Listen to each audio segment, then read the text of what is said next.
আজকে যদি আমি ইন্ডাস্ট্রি বন্ধ করে দিই, এখানে 12,000 লোক কাজ করে, নট 12,000, 12 লক্ষ লোক জড়িত এটার সাথে। এই গার্মেন্টস ইন্ডাস্ট্রির সাথে কি জড়িত না?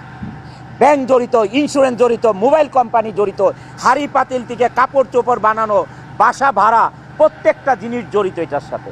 কি জড়িত নাই গার্মেন্টস ইন্ডাস্ট্রির সাথে? বাংলাদেশে 84% রেমিটেন্স আছে শুধু আরএমজিতে। 13% 14% আসে হচ্ছে আমাদের রেমিটেন্স যোদ্ধাদের থেকে। সারা বাংলাদেশের এক্সপোর্ট থেকে 2% আসে, 2%। আমাদের প্রধান উপদেষ্টা জনাব ডক্টর ইউনূস সাহেব 12%, 13%, 14% রেমিটেন্স আসার কারণে বাংলাদেশে এই রেমিটেন্স যোদ্ধাদেরকে যেই সম্মান দিয়েছে, এয়ারপোর্টে আলাদা তাদের বাসস্থান করেছে যে তারা এসে রেস্ট করতে পারে, হোটেলের মতন করেছে, আত্মীয় স্বজন এসে থাকতে পারে, এয়ারপোর্টে তাদেরকে সার্ভিস দিতে হবে, এত ব্যবস্থা করেছে। যারা 84% বাংলাদেশে রেমিটেন্স আনে তাদের জন্য কি করেছে? আমি এইটা জোর হাতে রিকোয়েস্ট করছি আমাদের মাননীয় প্রধান উপদেষ্টার কাছে এবং যত উপদেষ্টা আছেন তাদের কাছে, আপনারা আমাদের জন্য কি করেছেন? যারা 84% রেমিটেন্স আনে বাংলাদেশে তাদের জন্য আপনারা কি করেছেন? গার্মেন্টস ইন্ডাস্ট্রি সচল রাখার জন্য কি করেছেন? আমরা সবাই আশা করেছিলাম যে ঈদের সময় অ্যাটলিস্ট একটা বেতন ব্যাংকে লোন দেওয়া হবে, যে শ্রমিক ভাই বোনদেরকে আমরা কি করতে হবে দেখেন, মার্চ মাসে ফেব্রুয়ারির বেতন দিতে হবে, বোনাস দিতে হবে, আবার মার্চ মাসের 50% বেতন দিতে হবে। একটা গার্মেন্টস মালিক কোত্থেকে পাবে এই 3টা জিনিস এক মাসে? এই 3টা জিনিস এক মাসে কোথায় পাবে একটা গার্মেন্টস মালিক? যারা 84% রেমিটেন্স এনে বাংলাদেশের অর্থনীতির চাকা সচল রাখে তাদের জন্য কি করেছে? গার্মেন্টস মালিকেরা মুখ চুপ বোঝে, মুখটা চুপ থেকে কি করতেছে, গার্মেন্টসগুলো আরএমজিগুলো বন্ধ করে চলে যাচ্ছে। আপনারা একবার চিন্তা করেছেন যে আপনারা যে ইন্ডাস্ট্রিগুলো বন্ধ করে চলে যাচ্ছেন এই দেশের অর্থনীতির অবস্থা কি হবে? এই দেশের কর্মসংস্থানের অবস্থা কি হবে? এই শ্রমিক লিডাররা কয়েকজন মিলে এই দেশে চালাতে পারবে না তারা একজন একটা ইন্ডাস্ট্রি করতে পারবে? কিন্তু আপনারা কোনো পদক্ষেপ না নিয়ে কি করতেছেন, আপনারা গার্মেন্টসগুলো বন্ধ করে যার যার মতো হয়দার গ্রামে চলে যাচ্ছেন, অথবা আপনার গুলশান বনানীর বাসায় বসে থাকতেছেন, অথবা বিদেশের চলে যাচ্ছেন। What is this? এটা কিন্তু আমি অনন্ত জলিল এইটা না করে আজকে আমি প্রতিবাদ জানাচ্ছি যে না, বাংলাদেশে এই আরএমজি সেক্টর থাকতে হবে, না হলে এই দেশ চলার মতন কোনো ব্যবস্থা নাই, কোনো ধরনের ব্যবস্থা নাই। আপনি যে আজকে চাল কিনবেন, আমাদের দেশে যেই চাল উৎপাদন হয়, গম উৎপাদন হয়, ডাল উৎপাদন হয়, সমস্ত কিছুর 50%-এর মতন ইম্পোর্ট করতে হয়। ভাত খাবেন কোত্থেকে? ভাতটা খাবেন কোত্থেকে? গার্মেন্টসের ভাই বোনেরা আপনারা বাজার থেকে চাল কিনবেন, কোত্থেকে পাবেন আপনারা? এই চালটা পাবেন কোথায় আপনারা? এই চালটা ইম্পোর্টার, আর এটা ডলার ছাড়া ইম্পোর্ট করা যাবে না। বাংলাদেশের টাকা আজকে কোনো দেশ আপনার নিবে না এটা রপ্তানি করতে, আমদানি করতে। কাউকে আপনি টাকা দিলে নিবে না, ডলার দিতে হবে। তাহলে এই ডলার কোত্থেকে আসবে? আমাদের কৃষক ভাইরা আজকে ফসল ফলাবে, এই সার কোত্থেকে আসবে? এই দেশে সার কোত্থেকে আসবে? এই সার ইম্পোর্ট করে আনতে হবে, আর এই ইম্পোর্ট করতে হলে ডলার লাগবে। এই ডলার কারা এই ডলার কারা বাংলাদেশে আনে? এটা আনে গার্মেন্টস মালিকরা আনে, আর হচ্ছে রেমিটেন্স যোদ্ধারা 14% আনে, আর 84% আনে গার্মেন্টস মালিকরা। এইটা কারো মাথায় ধরতেছে না, মনে করতেছে বাজারে যাচ্ছি আমরা, চাল ডাল আটা লবণ তেল মরিচ কিনে নিয়ে আসতেছি, আমরা সংসার চালাচ্ছি। নো, এটা সব কিছু গার্মেন্টসের টাকা দিয়ে হচ্ছে, আর এই রেমিটেন্স যোদ্ধাদের টাকা দিয়ে হচ্ছে, আর কারো টাকা দিয়ে হচ্ছে না। সারা বাংলাদেশের যত ব্যবসা আছে মাত্র 2% রেমিটেন্স আছে বাংলাদেশে, মাত্র 2%। এটা দিয়ে কে খাবেন? কয়শো লোককে খাওয়াবেন?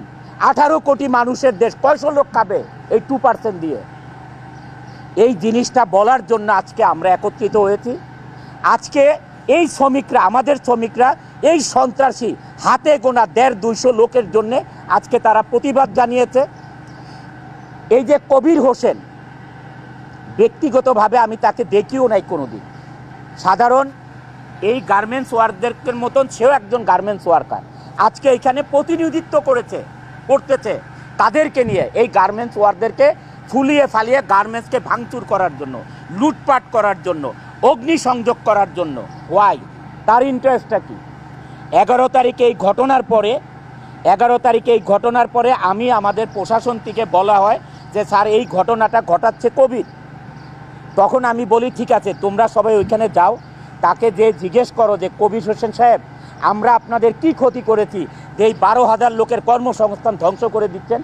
এইটা যা উনির অফিসে দিয়ে দেখে যারা এখানে ভাঙচুর মারামারি তাণ্ডব চালাইছে, কবির হোসেন তাদেরকে নিয়ে মিটিং করতেছে। বাংলাদেশটাকে অচল করার জন্যে যারা এই নেতৃত্ব দিচ্ছেন তারা নিজেরাও জানেন না তারা কত ক্ষতি করছেন তাদের নিজেদের দেশের এবং মানুষের। গার্মেন্টস কোনো রাজনীতির বস্তু না, এটা ইন্ডাস্ট্রি, এটা কোনো রাজনীতির খেলার মাঠ না। এখানে আওয়ামী লীগ আসবে, বিএনপি আসবে, ও আসবে, সে আসবে, এটা নিয়ে পলিটিক্স করবে, এটা কোনো রাজনীতির মাঠ না, এটা কর্মসংস্থান, এটা ইন্ডাস্ট্রি। এইটা বাঁচলে দেশ বাঁচবে, এইটা বাঁচলে আপনারা রাজনীতি করতে পারবেন। সবাইকে বেকার করে রাজনীতি করবেন মানে যত বেকার হবে তত আপনাদের পিছনে লাইন ধরে স্লোগান করবে, এটা চান আপনারা? এটা চাওয়ার দরকার নেই আপনাদের। আল্লাহকে ভয় করেন। আপনারা কি চান? দেশের সবাই বেকার হয়ে যাবে আর আপনাদের পিছনে স্লোগান দিবে, এটা চান আপনারা? এটার থেকে বিরত থাকেন আল্লাহর রস্তে। আর শ্রমিক লিডার ভাইয়েরা, যখন ইন্ডাস্ট্রি বন্ধ হয়ে যাবে, এই যে যেভাবে সাভার আশুলিয়া 240টা গ্রুপ অফ ইন্ডাস্ট্রি বন্ধ হয়ে গেছে, তখন শ্রমিক চোখে দেখবেন না, আর এই শ্রমিকরাই একদিন আপনাদেরকে শাসন করবে। মনে রাখেন আপনারা কথাগুলো। আপনারা কিছুদিন আগে গাজীপুরে দেখেছেন এক শ্রমিক নেতাকে অ্যারেস্ট করেছে সেনাবাহিনী। কোন কারণে অ্যারেস্ট করেছে আপনারা সবাই মিডিয়ার ভাইরা জানেন। এই ধরনের মানুষের কাছ থেকে অর্থের লেনদেনের কারণে তারা এই ধরনের গার্মেন্টস ইন্ডাস্ট্রিতে এই ধরনের অরাজকতা চালাচ্ছে। এরা কি বুঝতেছে? সাধারণ শ্রমিকরা কি বুঝতেছে? এটা তাদেরকে ফ্রন্টে রেখে তারা টাকা কামাচ্ছে, দেশের অর্থনীতিকে ধ্বংস করে দিচ্ছে, দেশের কর্মসংস্থানকে শেষ করে দিচ্ছে তারা।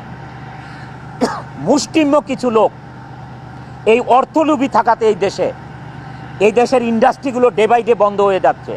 আপনারা জানেন ওই আন্দোলনে সাভারে, আশুলিয়াতে, গাজীপুরে 230 থেকে 240টা এই ধরনের গ্রুপ অফ ইন্ডাস্ট্রি বন্ধ করে দিয়েছে মালিকরা। লক্ষ লক্ষ লোক শ্রমিক বেকার হয়ে গেছে। কিছুদিন আগে আমি শ্রমিক লিডারদেরকে বক্তৃতা দিতে শুনলাম যে বন্ধ ইন্ডাস্ট্রিগুলি খুলে দিতে হবে। আরে সে মালিক এখন কেন খুলে দিবে? এখন কেন গার্মেন্টস মালিকরা ইন্ডাস্ট্রি খুলে দিবে? তোমরা লিড দিয়ে এই গার্মেন্টস ইন্ডাস্ট্রি বন্ধ করতে পারো, এখন খুলতে পারো না? একটা ইন্ডাস্ট্রি বানাতে পারো না? বানায় তাদেরকে চাকরি দাও। একটা ইন্ডাস্ট্রি এরকম করে বানায় তাদেরকে চাকরি দাও না পারলে। এখন কেন গার্মেন্টস মালিকদেরকে খুলতে হবে এইসব বন্ধ ইন্ডাস্ট্রি? এক্সক্লুসিভ নিউজ দেখতে ক্রিয়েটিভ নিউজ 24-এর সাথেই থাকুন। এত ভয় কেন? 240টা প্রজেক্ট বন্ধ করে চলেছেন? 240টা ফ্যাক্টরি না, 240টা গ্রুপ অফ কোম্পানি ইন্ডাস্ট্রি বন্ধ করে চলে গেছেন। লক্ষ লক্ষ লোক বেকার হয়ে গেছেন। এই লক্ষ লক্ষ লোক বেকার হওয়াতে বাংলাদেশে এখন আপনাদের ছিনতাই বেড়ে গেছে, সন্ত্রাসী বেড়ে গেছে।